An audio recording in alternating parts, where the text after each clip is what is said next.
Bismillahirrahmanirrahim. Assalamualaikum warahmatullahi wabarakatuh. Saudaraku dimanapun Anda berada, ya insyaallah kita akan ngaji kitab kuning. Ya, santri pasti tahu apa itu kitab kuning. Jadi kitab yang memang dulu bahan kertasnya kuning. Nah kalau yang saya pegang ini kitab kuning yang betul-betul asli, tulisan tangan ya. Tulisan tangan. Ini merupakan kitab yang berisi nasihat-nasihat, wejangan-wejangan Al-Habib Ali bin Muhammad bin Husain Al-Habsyi, yang mana kakak beliau adalah guru daripada Syekh Hasyim Asy'ari rahimahullah. Nah, kita akan coba baca sedikit. Insyaallah sedikitnya orang-orang soleh itu enggak sedikit, full barokah.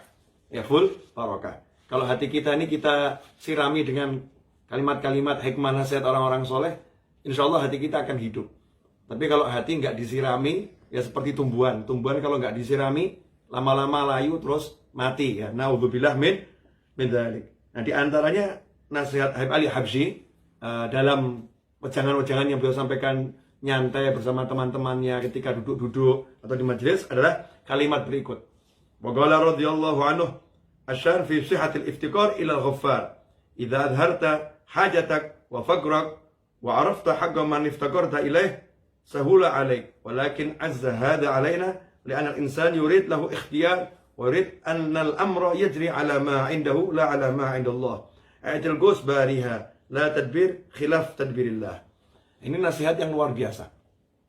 Jadi kalau kita lihat, katanya Habib Ali, perkaranya itu yang jadi sumber keberhasilan seseorang. Kalau orang mau berhasil, orang mau urusannya jadi beres semuanya, hidupnya enak, hidupnya nyaman, hatinya tenang, pikirannya nggak kacau, adalah sihatil iftikar ilal ghaffar. Dia betul-betul merasa butuh kepada Allah yang Maha Pengampun. Nah, kalau kita betul-betul merasa butuh kepada Allah setiap saat, jadi butuhnya hanya kepada Allah Subhanahu wa taala, maka tentu hidupnya akan jadi enak. Jadi enak, jadi nyaman. Idza adharta hajatak wa faqrak.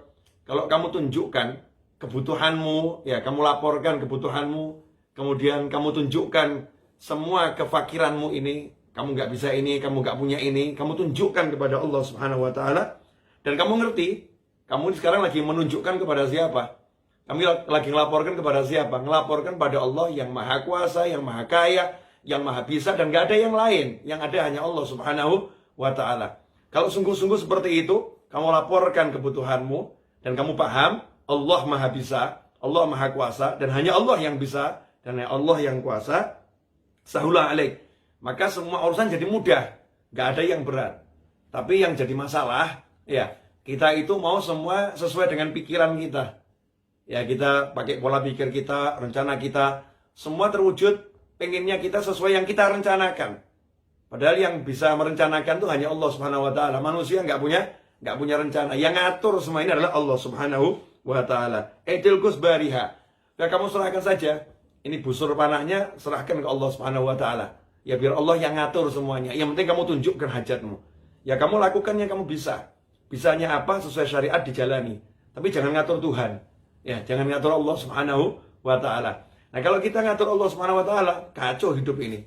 Kita akhirnya menjadi putus asa, menjadi orang yang lemah, ya, orang yang mudah goyah dan jatuh. Kenapa? Setiap kali ngatur dengan ilmu yang kita rasa kita miliki, pengalaman yang kita rasa kita punyai, kita bersandar pada teman-teman yang kita rasa setia, kita bersandar pada simpanan-simpanan yang kita miliki, harta, properti, dan lain sebagainya, ternyata yang terjadi di luar semua itu, akhirnya stres. Ya, akhirnya stres. Tapi kalau sejak awal kita tunjukkan, ya Allah saya nggak bisa, Engkau yang Maha Bisa, saya nggak punya, Engkau yang punya, saya butuh ini loh ya Allah, saya butuh ini ya Allah. Maka semua jadi mudah, tinggal kita bergerak dan bergerak. Kata orang Jawa, obah mamah. Orang kalau mau bergerak nanti akan bisa makan. Ya, kalau dalam pepatah Arab, al-harokah barokah. Kalau mau bergerak nanti berkah. Nah, ini isi kitab kuning itu ya, seperti ini nasihat-nasihat. Makanya para santri itu yang mau belajar betul-betul kitab kuning, sesungguhnya dia memiliki gudang keilmuan yang gak akan pernah habis. Ya, gudang ilmu yang luar biasa. Insya Allah dari channel YouTube Habib Novel Aidrus kita akan belajar kitab kuning sebanyak mungkin. Kali ini kita lagi mengutip dari nasihat Habib Ali Al-Habsyi, yang kakaknya merupakan guru daripada Syekh Hasyim Asy'ari rahimahumullah, dan beliau sendiri adalah pengarang Maulid Simtud Duror. Nanti kita kesempatan yang lain akan belajar buku-buku yang lain. Jangan lupa ya, subscribe. Kalau belum subscribe, kemudian tekan loncengnya, like dan share. Ya, like dan share. Insya Allah ini manfaat. Semakin banyak orang yang nonton, semakin besar pahala Anda yang membantu untuk menge-share-nya. Nah, karena ini ilmu. Jadikan ini daganganmu. Ya, jual ke orang-orang. Gratis. Ya, cuman cukup dia download, dia share. Maka insya Allah dapat pahala yang besar. Adal ala khairin kafa'ilih.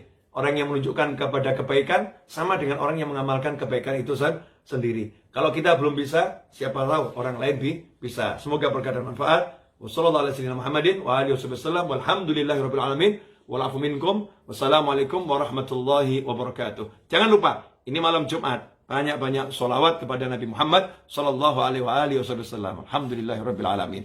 Kitab kuning nih, ya, kitab kuning.